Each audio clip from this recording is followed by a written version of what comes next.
नमस्ते मेरे प्यारे दोस्तों। मैं आपको अभी एक रेसिपी दिखाना चाहता हूँ कि कैसे मछली का करी बैंगन के साथ बनाया जाता है। इसके लिए हमें क्या चाहिए। इसके लिए मैंने कढ़ाई में सरसों का तेल गर्म किया है। आप कोई भी ऐसा ले सकते हैं जो आपके लिए सुविधाजनक हो। मछली टुकड़े पहले से तैयार हैं। बड़ी मछलियाँ है ना। हम प्याज, टमाटर, ताज़ा हरी मिर्च, प्यूरी किया हुआ अदरक, प्यूरी किया हुआ लहसुन, बैंगन, नमक, हल्दी और मसालों का मिश्रण लेंगे। अगर आपके नहीं है तो आप पिसा हुआ जीरा इस्तेमाल कर सकते हैं। तो चलिए शुरू करते हैं। पहले हमने तेल गर्म किया, ये गर्म हो गया है और हम प्याज को भूनेंगे।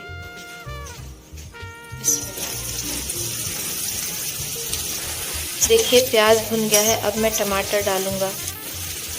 टमाटर को वैसे ही शुद्ध किया जा सकता है जैसे प्याज को शुद्ध किया जा सकता है। तो फिरता और स्वाद बिल्कुल अलग होगा। तो हम टमाटर को नीचे रखेंगे। इसे इस तरह भी घुमाया जा सकता है और इन्हें भी भूनते हैं। हमारे टमाटर नरम हो गए हैं। टमाटर नरम हो गए हैं। अब हम प्यूरी किया हुआ लहसुन और प्यूरी किया हुआ अदरक डालेंगे। मैं आग को कम कर दूंगा, नहीं तो सब जल जाएगा।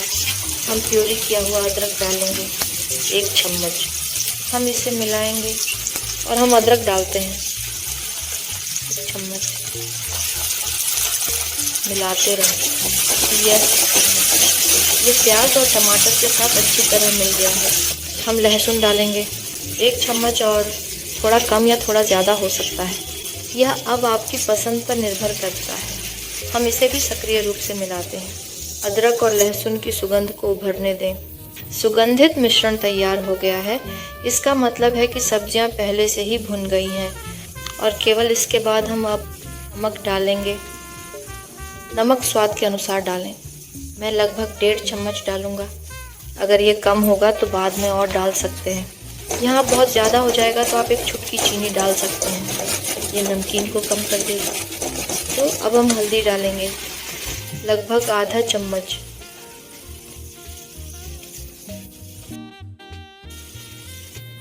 पीसी हुई लाल मिर्च आपकी इच्छा पर। अगर आपको तीखा पसंद नहीं है तो मत डालो और रंग के लिए आप पेपरिका डाल सकते हैं। हम इसे मिलाते हैं। देखिए कितना सुंदर रंग बन रहा है। तो हम अब सॉस बना रहे हैं जिससे हम अपनी मछली को पकाएंगे और फिर हम इसमें बैंगन को पकाएंगे। तो अब हम मसाले डालेंगे। मसालों का मिश्रण।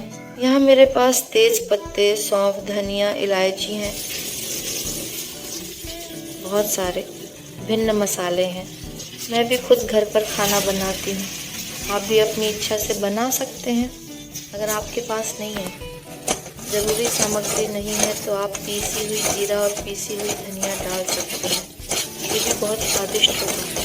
लगभग 1 चम्मच। बिल्कुल, शायद ये बहुत मसालेदार हो जाएगा। देखिए ये आपके स्वाद के अनुसार होगा। तो हम मसालों को भूनने देंगे। आओ इसे चखो। कृपया इसे चखो और अपनी राय बताओ। क्या आपको ये पसंद आया या नहीं? कृपया ईमानदारी से बताएं। थोड़ा सा पानी डाल सकते हैं, बस थोड़ा सा। यहाँ उबलता पानी डाल रहा हूँ। उबलता पानी या गर्म पानी, ताकि ऐसा सॉस बन सके।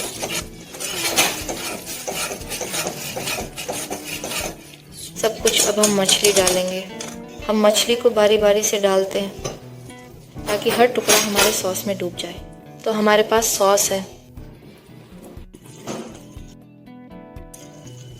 अगर जगह कम है तो हम ऐसा करते हैं, हम इसे हटा देते हैं। थोड़ा समय लेकर बाकी के टुकड़े डालते हैं।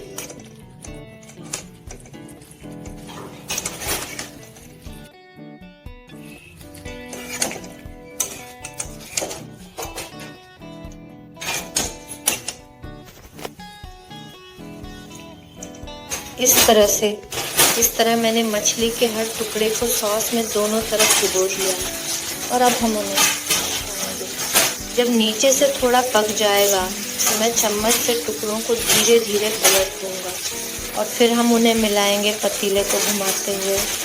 मैं दिखाऊंगी। मछली मेरी तो एक तरफ से तैयार हो गई है। मैंने अभी पलटा है। हम खाना बनाना जारी रखते हैं।